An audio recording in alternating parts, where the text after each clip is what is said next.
फिरन्ती राउटे समुदायका युवतीहरूलाई दुर्व्यवहार गरेको आरोपमा दैलेख प्रहरीले दैलेखको 820 नगरपालिका 3 का 28 वर्षीय टुपेन्द्र शाहीलाई पक्राउ गरेको छ।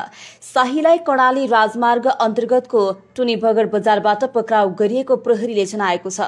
घटना सुर्खेतमा भएको हो। शाहीलाई सुर्खेत प्रहरीको अनुरोधमा दैलेखबाट पक्राउ गरिएको दैलेखका प्रहरी नायब उपरीक्षक गणेश बरालले बताए।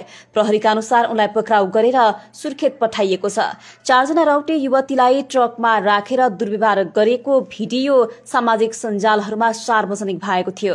शाहीले आयो फ्रेश माल भन्दै अस्वाभाविक तरिकाले अंगालो हालेको भिडियोमा देख्न सकिन्छ। उनले अंगालो हालेपछि युवतीहरूले असहज महसुस गरेका थिए। हात संवेदनशील अंगतिर लैजान खोजेको पनि भिडियोमा देखिएको छ।